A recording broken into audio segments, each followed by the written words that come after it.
Hello, everyone. I'm Jim Olson with the National Tile Contractors Association, and I want to thank you for attending and taking time out of your busy schedule today to view this webinar. Many of you are past attendees, and any of you are new. I'm going to go through some business here in a little bit. But today's webinar is titled Grout Residues, Causes, Preventions, and Solutions, and is sponsored by Custom Building Products. Now, before I introduce today's speakers, as I mentioned, there is a little bit of business to do. All of our webinars will be muted. Please use the questions area on your computer to type in your questions, and we will answer those questions at the end of this presentation. If the audio on your computer is poor, please call the number on your invite and listen on your phone.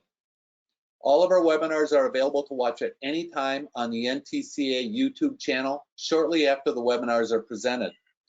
Subscribe and you'll be notified of all upcoming NTCA videos, including technical webinars, giving you easier access to watch all current and past programs at your convenience.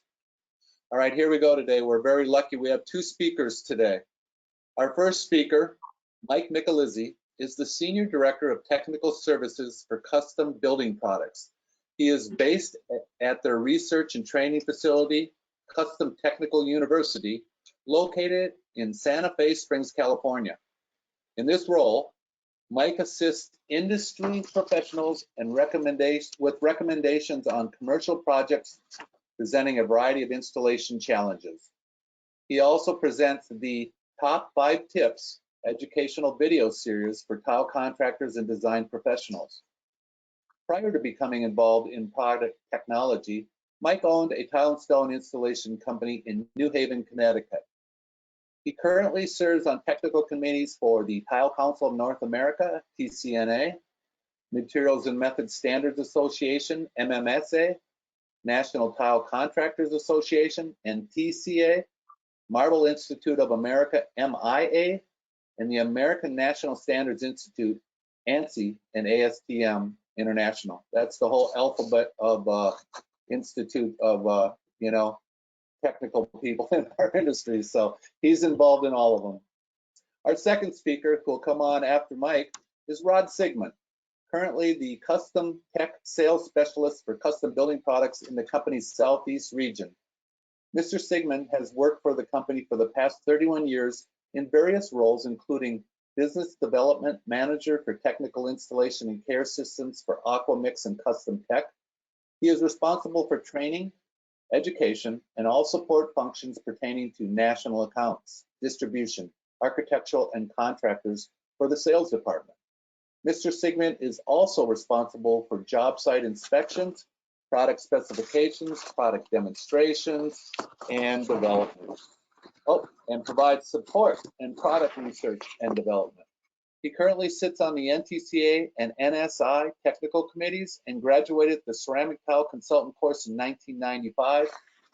He also passed the Certified Ceramic Tile Salesperson program in 2008 and was certified in 2019 with the designation of Concrete Slab Moisture Testing Technician.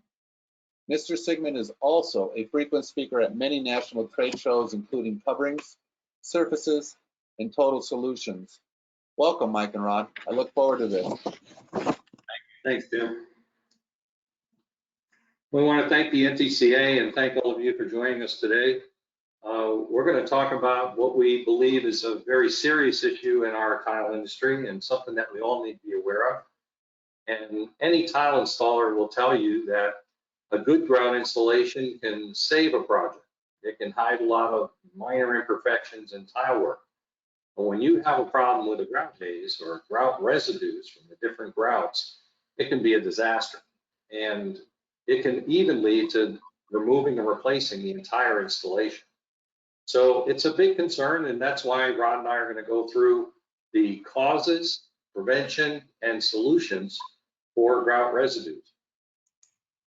So when we think of grout residues, sorry, my next slide isn't turning.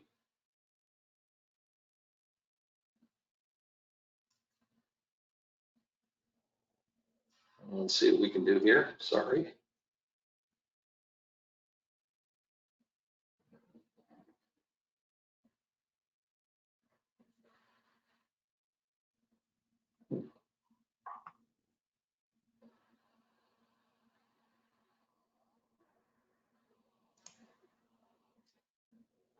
It worked a minute ago. Is it locked up, Mike? Yeah, it's locked up. Let's try something else. There we Gentlemen, go. there you go. There we go. I think it turned. So grout residues have been around for a long time. If we think about how long grout and tile have been used, grout residues have been there all along. I wasn't there for that operation right here on our screen, but if I think back to my days of tiling, I can still remember my first grout haze experience. It was August of 1985. It was a chocolate brown grout on a 4x4 ceramic glazed tile, 1/4-inch grout joints, and I spent hours and hours and hours because I grouted the whole shower, went back and tried to wash it off. And I'll never forget it. And I know you contractors out there, if you've had a large grout haze problem, you'll never forget it either.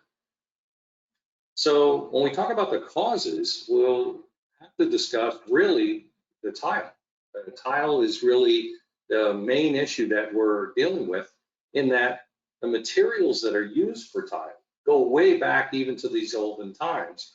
And we see that this, for centuries, clay is the major component.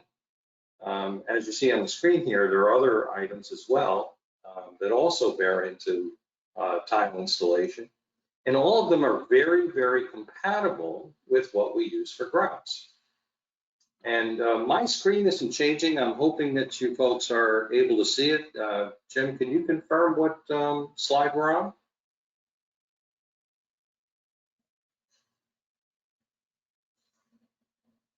It's changing on this end, yeah. We're seeing it. You're on the grouts, cement binders, and Okay. sand and limestone. So, yeah. Thank you. I don't know, for some reason it's not showing on mine. So when we think about the grouts that were used in ancient times, going back centuries, we could see that the binders that were used, the cement binders, the porcelain, all of these different materials, they're very compatible with each other. So of course they're going to stick very well together.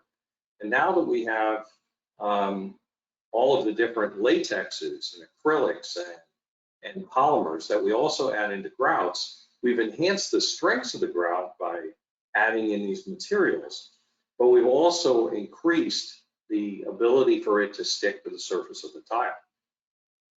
And as we can see, you know, grout haze can be a major problem.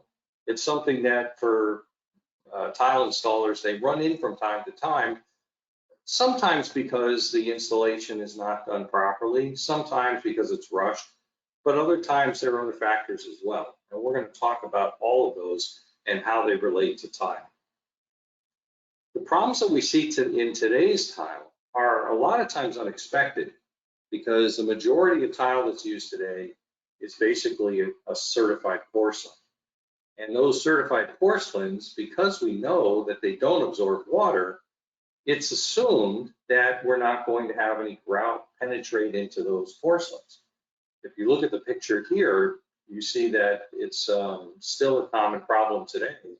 And the insulation on the left-hand side had to be completely replaced because the grout haze was so bad that it couldn't be restored. This is also one of the first tiles that I've ever seen that even with protective materials over the surface of the tile, that tile was still staining. So it's a real concern when we think about grout residues. And I'm sorry, but my controls are not working again.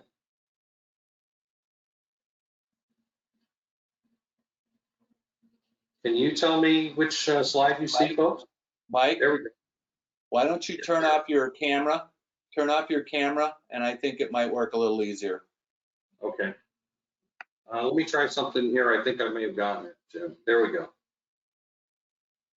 So grout haze can happen with all different types of tile and stone. It's a misnomer to believe that because we're using a porcelain, because we're using a glazed porcelain, that we'll never have a problem. That's not true. With different residues over tiles, over natural stone, it can flare up at any time, depending on the surface of the tile, and we'll talk a little bit further about that. The problem that we see mostly today is if you look at the picture in the middle, the picture framing condition, whereas the tiles are so large that most contractors don't feel they need to spread grout and clean grout over the whole surface of the tile, but they'll only grout along the edges and in the grout joints, which makes sense. But the problem is that when you do have some staining or any residual of grout, it's more evident because now it's a picture frame condition. When we think about the grouts that are used, we have different types of grouts, and grout residues can happen with all different types of grouts. And in this picture here, we see that we have a dark tile, and we have a light tile, and both of them have opposite grouts. So on the darker tile, you see the lighter grout haze. On the lighter tile, you see the darker grout haze. Some of these are harder to remove than others, but the biggest problem that comes up is when you use, for example, a light colored gray tile, and then you have a light colored grout. You won't see the grout haze immediately, but after the grout goes into service, after the tile's in service, and people are walking over the surface of the tile, that's when you start to see the grout haze, because dirt collects into the surface of the grouts, and then the homeowners or building owners start to see that there's a problem and you have to go back and clean grout haze. And that's where it gets more expensive. But with any type of grout, be it epoxy, urethane, single component, all of these have different types of staining or grout haze. With different materials, you could have a clear binder or a clear liquid with a non-pigmented product, and the resin or the residues will be there afterward and they're harder to see. But in any case, every grout, you can have some type of grout residue or grout haze. So the number one question that we're going to talk about in our presentation, and the number one question that's in everybody's mind, is who's at fault? And this argument goes back and forth. And nowadays, everyone, when they want to find the answer to a problem, they go on the internet. And they search the internet and try to figure out, okay, let me get my information together before I talk to my tile contractor to find out exactly why this happened. If you can read the screen, you'll see that what they're going to get is some various and opposite definitions of why grout haze occurs. The first one says that even if you did everything right, you're still going to get a grout haze. The second one says it's improper cleaning. So who does that go back to? Well, that goes back to the contractor. So we're not going to answer this question right away. We're going to talk about it in our last few slides as to what can be done. But the issues here are very complicated, and all of them relate back to the tile. Tile porosity and absorption, how does this affect the risk for residues? That's really the big question. How do you identify a tile before you grout it to know whether you could have a problem, and then know what appropriate steps to take so that you don't get residues? So the first thing is that the porosity of tiles varies differently. If you look at the tiles on the screen, you see absorptive tiles like the Satillo tile, you see the Pori tile, you see bisque tile, and porcelain tile. And yes, the porosity of all of them varies quite differently. And so you would expect that the ones that don't have a high porosity, you're not going to have a problem. That's where most people are caught unaware.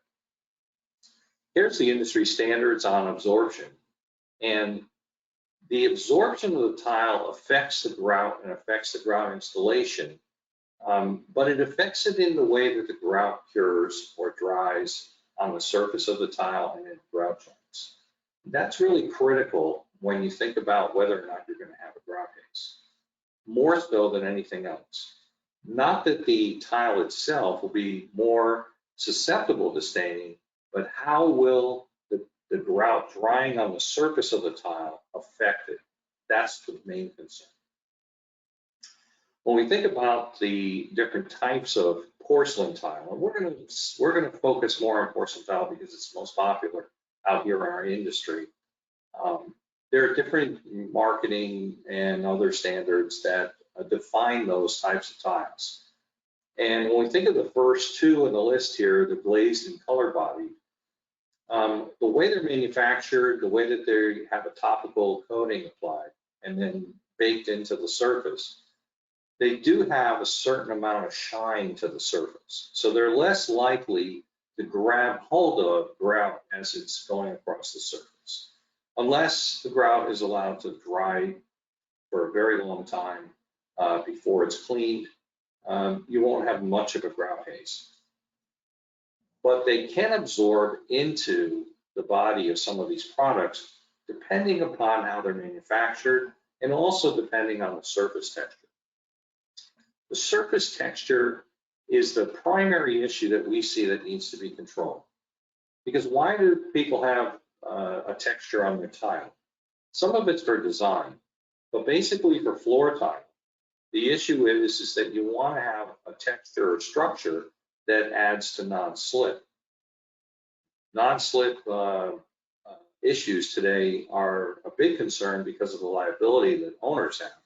And we have our standards that require tiles to have a certain slip resistance or DCOF measurement in order to be specified for various applications. You can imagine if you had a slick tile around a pool, you could have some serious accidents. So if you add the texture or the structure on the surface of the tile, and then you consider that grouts and their binders and latexes are much stronger than they were before, you could see why we have more issues when it comes to grout residues. So as mentioned here, it's a combination of factors. Some can be controlled and some can't be controlled. Probably in your experience, if you've ever had a grout haze, you realize that most of them happen with unglazed tile. I remember a very light colored peach 2x2 mosaic with a dark brown grout, and it was a nightmare in order to remove the grout haze that we had. And the surface is not like the glazed material. It also has somewhat of an open structure as far as texture goes, and so grout residues are easily or more easily found on an unglazed tile. When you consider that these unglazed tiles can also be polished, polishing also brings in another factor that can actually add to the residue if not done in a certain way. And we're going to define that a little bit later.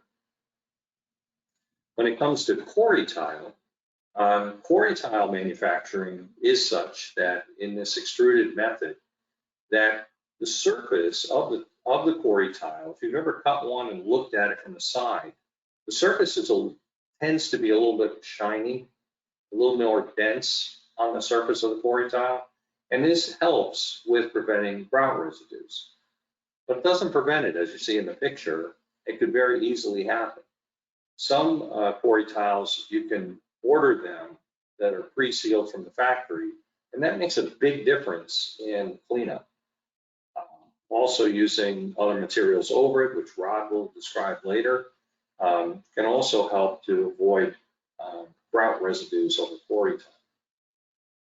But even though they are a little more absorptive than a porcelain tile, they still are pretty easy to clean. Stone tiles, on the other hand, they kind of remind you of Forrest Gump. You know, you talk about a box of chocolates, you never know what you're going to get. That's how natural stone is. When we think about the various types or classifications going from limestone or travertines all the way up to the granites, they have different porosities, different densities. Also, they come with different surfaces. Some come with holes in the surface, so you have to worry about grout getting trapped in those holes, or you can talk someone into filling all those holes with grout, as long as you don't have a residue on the body or the surface field of the tile. With every natural stone, it's really a good idea to do a mock-up on every one with grout. Some are susceptible to issues with resin grouts, where the resin will migrate into the edges, the raw edges of the stone in the grout joints. So being very careful about every natural stone is important in order to avoid a residue. We also have some that are textured, planed, different treatments on the surface, leather looks, all of these things that happen to natural stone. Some of them can affect your cleaning and also leave you with a terrible grout residue. And the issue with natural stone is there's no manufacturing process, so you never know what you're going to get. Satillo tile, I wish I could say that everyone knows that you have to treat Satillo tile before you grout it, but that's not the case. I've seen numerous cases where actual raw Satillo tile were grouted, and then there was a big disaster afterward as to how to clean off the grout residue. But these are very absorptive tiles, as we're going to describe in a little bit. Grout has a different effect over tiles with different absorption rates, different porosities. All of these things are going to make a difference as to whether you can have a grout haze. This is the big question. If we could control this, if we could monitor it better, then we'd be in very good shape. When do you wash grout? So the question comes up is, it's not really an exact science. It's left up to the contractor. The grout manufacturers will give recommendations, wait 20 minutes, wait 20 to 30 minutes, depending on time and temperature. And that's really what it all comes down to. It's a go or no go test. Whether or not the grout comes off in your finger, that's when you know whether to grout it. If you consider when you have a grout that has very low porosity versus high porosity, like a porcelain with an absorption rate of 0.5% or a quarry tile up to 20%, it makes a big difference. As you can see here with a porcelain tile, we waited 20 minutes before we thought, or I'm sorry, 35 minutes before we thought it was ready to wash off the grout that was on the surface. When it came to the quarry tile, we had to wait 68 minutes.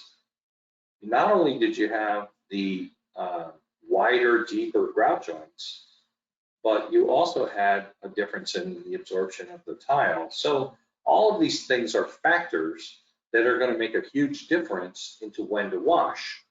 And if you wait too long, well, that's when you get that uh-oh moment, and you know you have a problem. There's one thing we want to alert everyone to, if they're not already. Wood planks are an extremely popular tile that's in our market today. But the way that they're manufactured, you'll see here in the picture that you have a less absorptive and a more absorptive surface right on the surface of the plank tile. With those different materials, now you have the grout setting on the surface of the tile really hard, and then not drying in the grout joints, not drying on the other surfaces. And the problem comes in is that's where you get your grout haze. Then you scrub the tile to get off the grout haze, and you ruin the color of the grout joints. Plank tiles are one of the most difficult tiles in order to work with today. They also require, when you're done, to wipe down every excess of water that's on the surface. And if you'd like some more information, there's a bulletin. You can take a screenshot here. There's a bulletin that talks in detail about how to handle plank tiles. So here are the variables that we see with dealing with when to know when to wash, when to deal with the cleanup of the product over the surface of the tiles. You can see here that sunlight, wind, all of these bear a factor. And exterior conditions, well, they could change from day to day. So your practice can go from one thing to another based on the temperatures. You may have to clean very quickly on one day, and then you're going to wait a long time. So with porcelain tile, why do we have issues? Well, there are different types of porcelain, different manufacturing processes. All of them can make a big difference as to whether we're going to have a problem. As you see here, we have the shiny, we have the textured. All of these materials are prone to grout haze. But the most is the unglazed tiles, as we've discussed earlier. And believe it or not, when they're polished, depending on the polish, they're also even more so prone to grout haze. Why is that? Well, the old way of manufacturing porcelain tile was you would put it in the kiln, it would sit there for a long time, you'd cycle it, and the surface would get really, really hard. There wasn't a lot of texturing that was done. And so it was more difficult in order to get grout to absorb into the surface of the tile. Today's manufacturing processes are different in that they're fired very quickly and then they're textured afterward. And so this can affect the surface of the tile. As an Italian, I always think of pizza. If you get a pizza that is undercooked, it's soft and mushy and it absorbs all the liquids and all that are in the materials you put over it. If you overcook a pizza, the cheese kind of pops up and gets hard and brittle. And then when they grind it, the surface of it comes off very quickly, and that makes a different effect. As shown here, this is another issue that we see in our industry, in that unpolished porcelains are now being brought into the market with different types of finishes, different types of materials that are being used. These materials are more susceptible to staining. And then here's a very scary prospect. Some of them put a coating on the surface of their porcelain tile because they're undercooked. So they put a coating on it in order to give it the absorption rating that is required in order to pass inspection.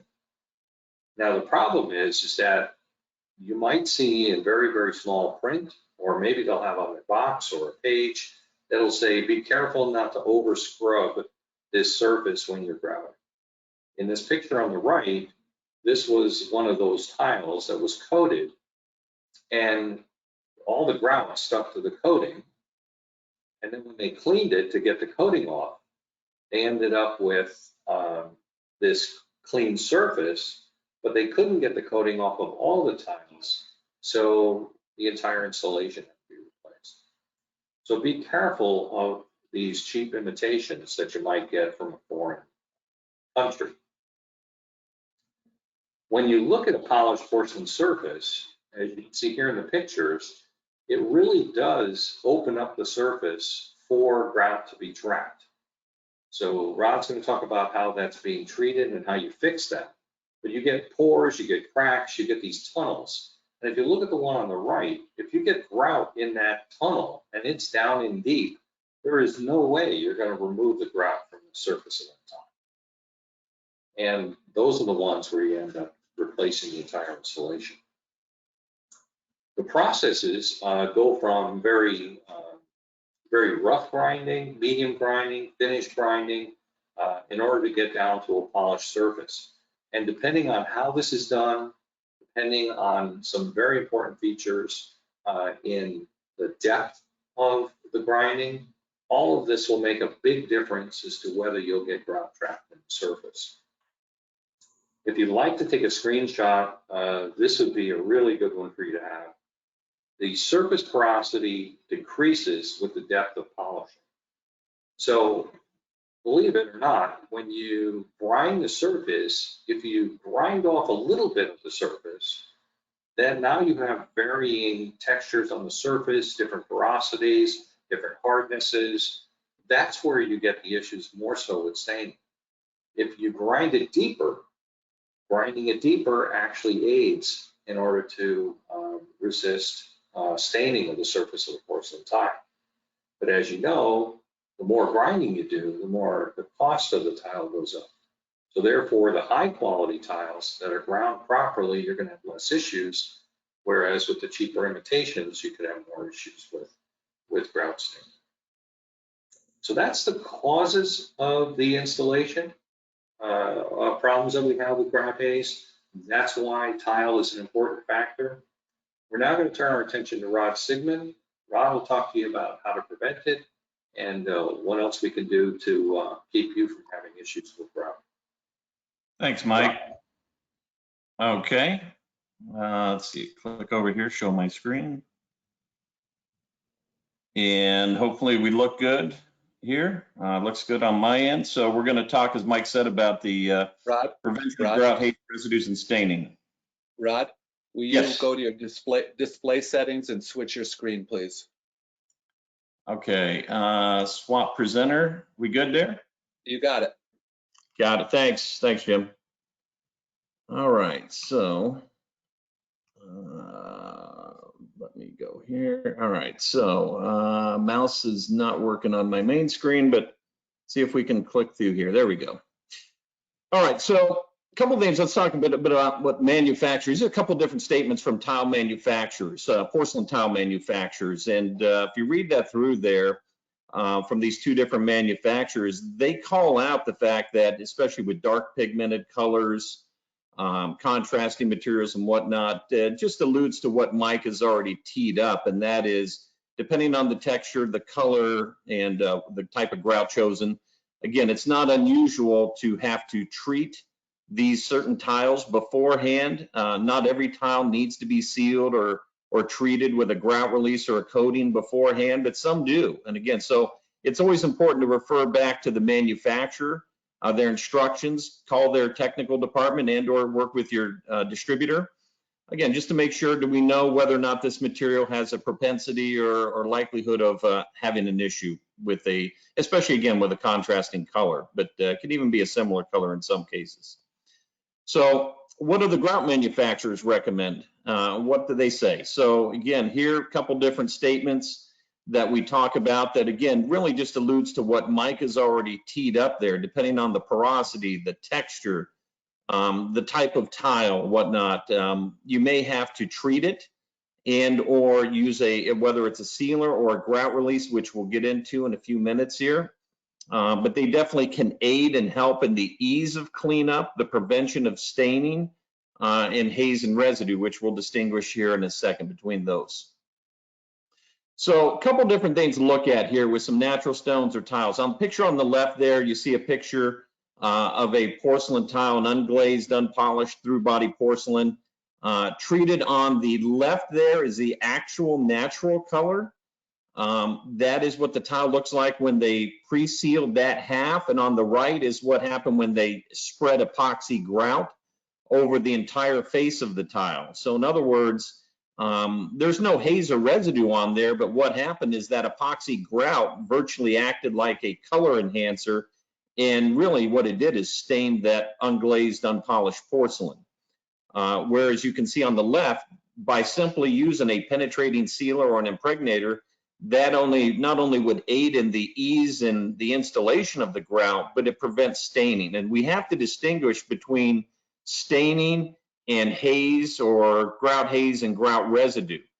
Staining is just what it says. It's when the grout gets into a tile or stone, like Mike has alluded to, and we can have that issue, but we may or may not have coupled with that a grout haze or residue, which is really when we talk about grout on top of the tile or stone. Again, they can be similar or different depending on the situation. So we have to look at those two variables.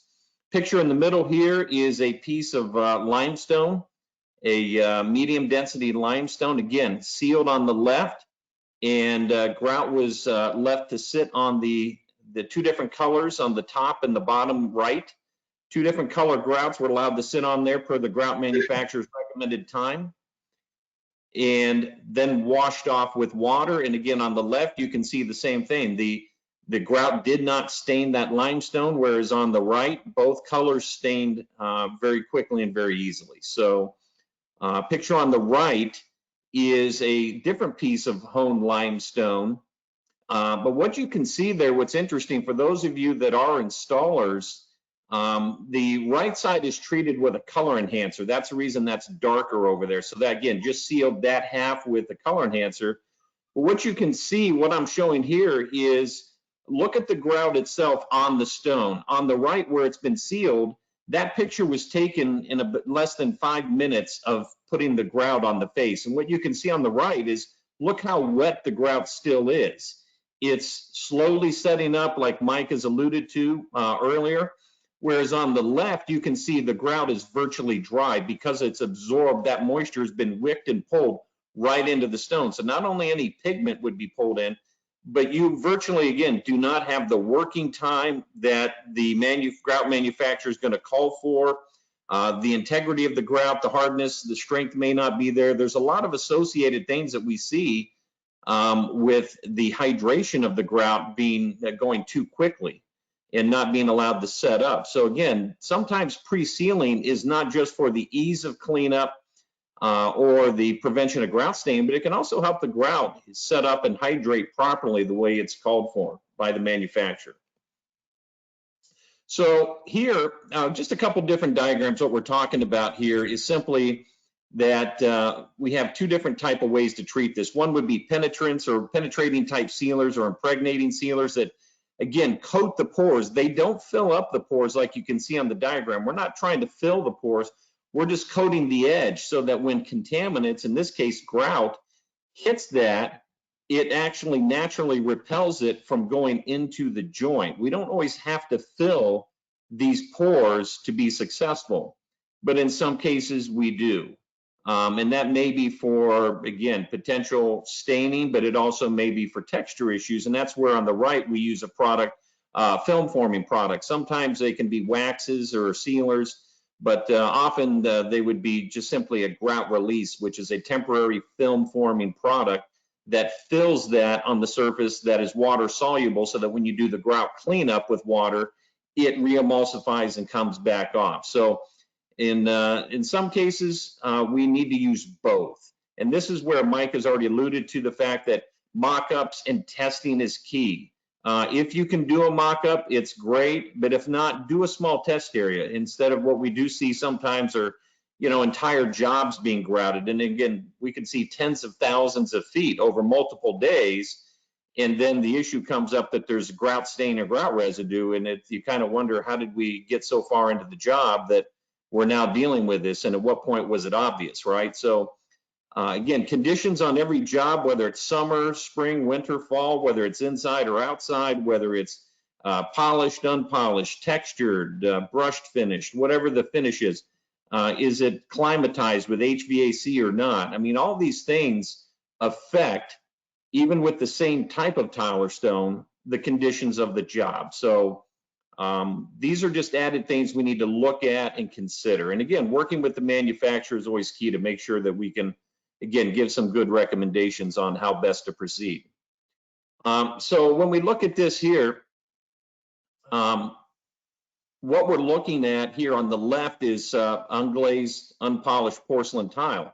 In the upper hand, you see the job itself is a fantastic job, but even though this was done by an installer who's very competent, this is what we're talking about when you start testing it, going, even grouting it properly, there's so much rinsing that's done that not only did the grout pigment get washed out, because it was not really supposed to be this kind of off-white light gray, obviously it was meant to be more complementary, but there were so many rinses done that the grout not only turned white, but you can see on the tile, there's still a haze on there. In kind of that clean area, was able to be acid washed and cleaned off, and so that was fixed, but then ultimately they had to go back and grout color the grout joints to fix that. So, but why is that such a challenge? To what Mike has already talked about, on the bottom left is actually a magnified picture of the texture of that tile.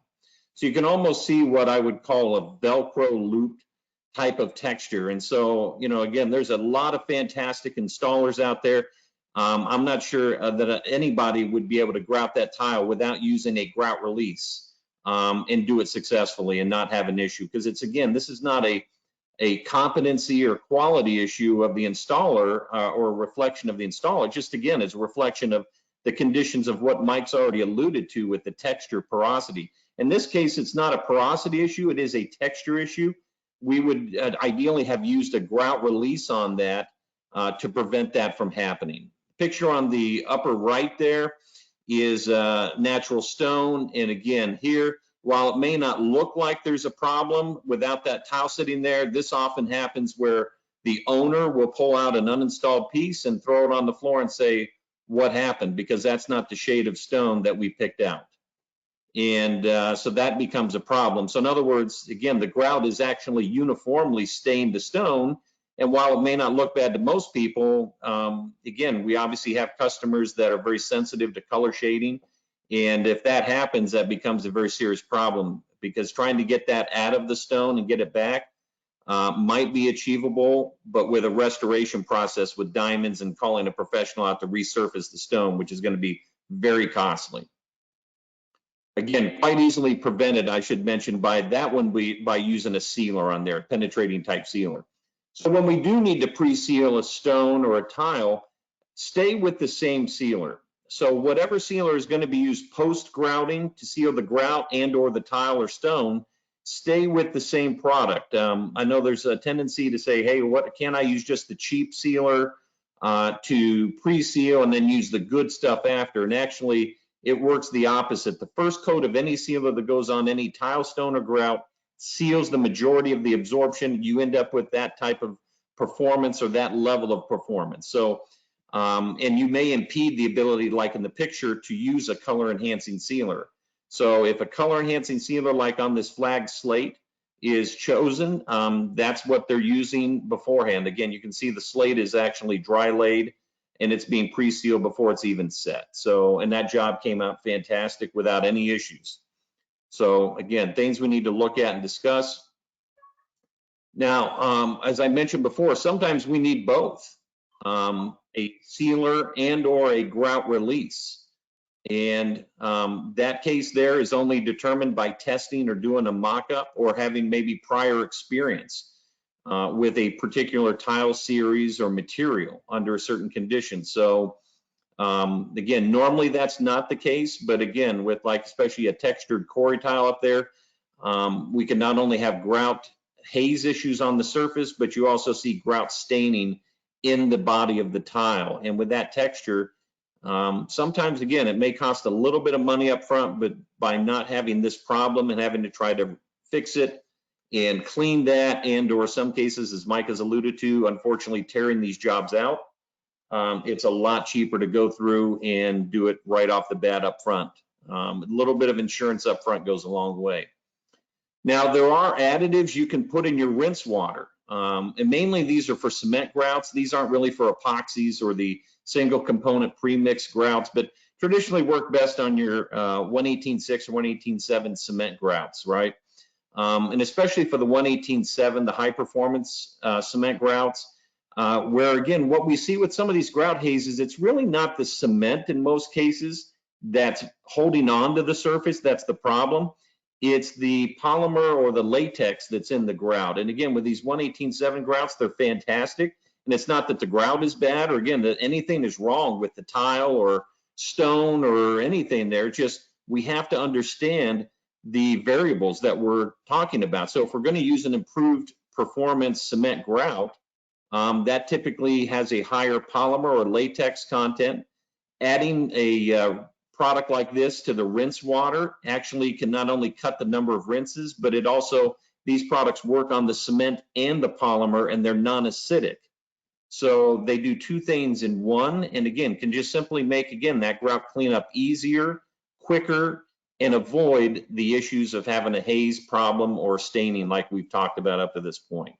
So again, it can actually save you money ultimately, and which is a strange concept for some people to say that buying a product can actually save you time and money, but they really can if you actually take the time to look at it and test it and bear it out. So how do we remove a grout residue or staining once that occurs? Factors to consider. Again, we do obviously have to look at the type of tile or stone.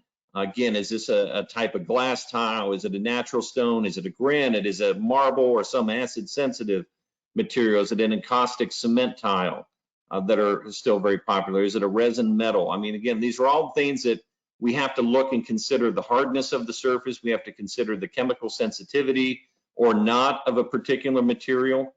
And then we have to know, again, what type of grout is used. Are these cement grouts? Like I said, the 118.6 or 7 cement grouts can be a little bit different, but also single component or pre-mixed grouts have a different chemistry, and as well as urethane or epoxies have, again, yet another type of chemistry that we have to look at and saying, well, what's the best way to get this off of here? And then we have various also abrasive cleaners and things of that nature, but Conditions on the job, again, are also obvious, whether it's how long the grout's been sitting on there. The product I mentioned before there, these products that are the additives in the rinse water, can also sometimes be used the same day, where with acids, you generally have to wait 7 to 10 days so you don't compromise the grout itself and or the pigments. Those additives can also be used off in full strength to remedy those type of problems within hours or days. And again, we talk about grout, haze, or residue, but when we go to job sites or we see pictures, often what it is it's not really haze or residue, it's smears. There's chunks of grout in some cases. So that's a whole different level sometimes of recommendation or solution. So terminology becomes very important, whether it's a haze or residue, or again, whether these are chunks and smears. And so again, in some cases, not all of this, as Mike said, sometimes you have to rip it out because not all of these pigments or the staining can be removed in some cases. Typically can, but not always. So when we look at this here, traditional methods, cement grouts normally are going to be an acidic cleaner in general. Your pre-mixed single component grouts, again, they actually can be, I should say this here actually is a typo. These are normally non-acidic, alkaline grout. Somehow this didn't get changed over right, but the pre-mixed or single component would be a non-acidic or an alkaline type cleaner to remove these residues or films, whereas your epoxies or urethanes would normally use a form of a solvent-based cleaner or a stripper of some nature to get those off of there. Again, those are just general recommendations. The best thing to do is always contact the manufacturer because, again, sometimes the acidic cleaners, even on cement grouts, are not recommended. There are alternative methods, but as a general rule of thumb, it's either acidic for grouts, alkaline or non-acidic for single component, and solvents for your resin-based products like urethanes and epoxies. Be careful of using acids on certain stone. This is a job where they had a haze on a absolute black granite, and they went in with some sulfamic acid, and turns out this black granite was acid sensitive, which is a whole nother webinar, another conversation for a different day. But they got the grout haze off, but in the process, when they started removing it, they started removing the pigment and burning the color right out. So they fixed the problem, but they also completely ruined the stone and had to replace that brand new installation in the process. So again, testing, again, talking to the manufacturer. Again, as I said, not all black granites react this way. It's knowing your material, it's using those resources to your advantage to say, hey, I've got a problem, let's put our heads together before we go too far down this path. Alternative methods, there are cleaning creams, abrasive yet non-abrasive type of cleaning creams and solutions that can even remove grout haze off polished marble without scratching it, or off of glass tile and different natural stones. So again, these are nice. These are non-flammable, water-based cleaning solutions that, again, offer a different type of solution than using chemicals. We're going to use an abrasive, but an abrasive that is actually safe, unlike things like, again, Comet or soft scrub or things that people would pull out to commonly try. So again, talk to your manufacturer, again, talk to your distributor. There are, again, a lot of great resources and options out there depending on the type of situation we've got there. So when we do that, when we pre-seal, as I said before, knowledge equals success. When you pre-seal or use a grout release, you can do this contrasting color grout on this tile like we see in a shopping mall. Grout it, it's done once, it's grouted in the manufacturer's recommended time and methods. When everything's done properly, these type of jobs are very easy. They go off, every day. Not every job obviously is a problem, but this is how we prevent problems out there, is simply by following these simple recommendations, working as a team. These type of jobs are very easy, even on a large scale job like this mall. These type of things don't have to be a problem, and they can be done quite easily, successfully, and profitably. So Mike, with that, I'm going to turn it back over to you to wrap it up here. Sure. Thanks, Rod. So remember we had that question, we said whose fault it was? Well, I don't think there's a real good answer to that. When we think about the way tiles are manufactured, You can go all the way to the level of having a tile that can't be grouted. That's happened. But there are things along the way that can be prevented. And really, it all comes down to contractors. I know that the majority of the folks on our webinar today are contractors. Only you, kind of like Smokey the Bear, only you can prevent grout haze. So it really comes down to the steps that you take. And when you look at the 5 steps down below, number 1, always assume there's a chance for haze. Every project, and that way you won't be caught unaware. 2, evaluate the tile's texture or polished surface. As we said, they all can be affected by grout haze, so take a good look at them and plan ahead. By doing a mock-up, now you'll confirm whether you're going to have an issue or not. And especially do a mock-up if you're going to be outside in the heat, in the sunlight, under bad conditions. Please take that extra step and do a mock-up. If you can control things, for example, tenting an area exterior, blocking off windows or doorways, preventing wind, because wind internal or inside a building can also be really detrimental to cement. It causes it to flash set. So if you can control that, that'll also help you. And then also have some products available, either the ones that you add into your bucket for pre-treatment, grout releases, penetrating sealers, those types of products.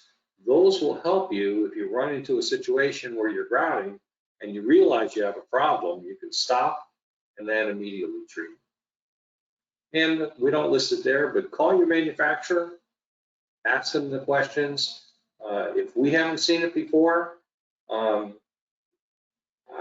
met people in the industry who work for manufacturers, they've seen it before. We can help you, and that's what we're there for. So thanks for joining.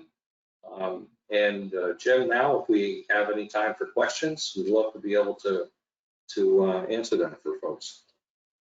Great. So we've got 3 questions here, and I'd like to read all 3 of them before you answer because they're all very similar. All right. So the first one is, would you recommend sealing or using a release as a component of every job to be safe? That's number 1. Number 2, so is a sealer better than a grout release? Would it be best just to always seal? And number 3 is, wood planks have been the worst for me with grout issues. Should they be sealed or use a grout release? Let's see, where do we start there?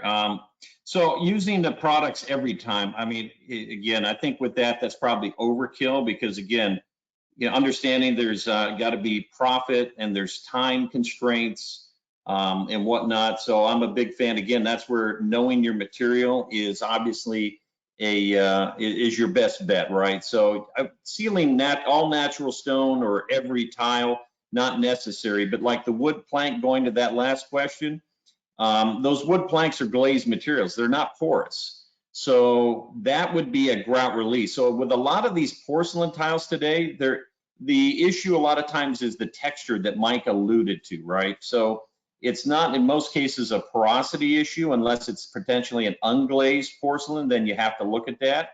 But simply taking those tiles and like what we showed you there, spreading some grout on there for 20, 30 minutes or give or take, cleaning it off, that will, number 1, tell you whether there's a staining potential, but number 2, it can also give you a little bit of an idea about the ease of cleanup, but really doing the mock-up is your best way. Talking to the manufacturer, whether it's a tile manufacturer, the distributor, and or the grout manufacturer, is if you're unsure, is again, that's that free resource to say, hey, here's what I'm dealing with. I'll tell you what tile it is, send you some pictures, or here's what I've done already. Working as a team together is always the best way for all of us to say, hey, here's what you need, because I'm a big fan of saving people time and money and not recommending things that they don't need. But oftentimes we see, like we see here, it's where they should have used something and it wasn't done. So I don't think it's necessary to do all of them, whether it's natural stone or tile. But if you're unsure, again, call your resources, create that network, as Mike's already said, and talk to the manufacturers of the tile, the stone, or the distributor. And especially now, Jim, when we're talking about being in the summertime, where we have some extreme heat and temperatures, humidity. Out here in California, we hit 100 degrees. I know the folks out there in Phoenix and so on are also dealing with those issues. So using a grout release on most of your projects is probably a good idea. Not only will it make it easier for you to clean it, but you could almost eliminate all these issues with grout residues. And grout releases are fairly cheap, easy, and inexpensive to use. They're cheaper than sealing. And again, as Mike said, they are quicker and easy because typically 15 to 20 minutes once you roll it down. Once it's dry to the touch, you're grouting. So it's very inexpensive and very quick to do. Do you have any, what should I say? Oh, God, I can't even think right now, but someone's asking about basalt tile. Do you have any good ideas on basalt tile and what they should do? So basalt tile, with that is basalt is typically associated as a black type of granite, but it's not a granite. It's a material that, again, comes from different parts of the world. It's a volcanic type of material. And with that, it depends on the texture of basalt, but some of them have a lot of inherent impurities. So in some cases with that, and it kind of is veering off a little bit, but sometimes you actually want a six-sided seal basalt, which is a different type of process, which avoids a lot of the impurities from staining the stone, but it also aids in what we're talking about pre-sealing. But you would six-sided seal a lot of your basalts before you would even install it to prevent what you would see as actual mineral staining and or prevent grout staining in the process. So, but again, not all basalts are the same, and that's where, again, having some more specific conversations and testing about that with the manufacturer and with the contractor or the installer would be helpful. All right, we have one more here, and it's a little off topic. Any ideas on how to dispose of the dirty grout water from all these different types of grouts? Good question. Most of the grout materials, after you use them, are inert. So an old technique that on a very large project would be to line a dumpster with a piece of plastic, polyethylene, like a 6 mil poly, and load sand into the dumpster, and then throw your dirty water into that. And the water is going to evaporate and all of the contaminants are going to stay in the sand. And then now they just come and take it away when they take away the trash. So that's one technique. Great option, yeah. Yeah, that makes it a lot easier. I've had to dig up people's lawns because my guys, put grout residues, epoxy residues in their backyards in a inconspicuous area. But we've had to dig up the lawn and get rid of that area and replant it. So you have to be very careful what you do with some of these materials. But eventually, all of these materials become inert. They're not a danger. They're not something that's going to cause some illnesses. Great. Well, the contractor said that's exactly how he's doing it right now. So that's a good recommendation, guys. So we're done. There are no more questions. And you guys, what a lot of great information. I think this will, if installers and designers and architects pay attention to what you guys just said, I think we can save a lot of headaches, a lot of grief, a lot of money for installations. And I really appreciate it. Amazing amount of information, you guys. You did a fantastic job. I want to thank all of our attendees for showing up today. We're having lots of people saying thanks for your presentation. Means a lot. I want everybody to know our next webinar will be on July 13th after coverings, and hope to see a lot of you out there. So guys, Mike, Rod, thank you very much. What a great job you did. Custom did a great job presenting this. Thank you. Thank you, guys. Thank you, everybody, for attending. Thank Jim and NTCA for having us. All right, everybody. Until next time, talk to you later. Bye-bye. Bye-bye.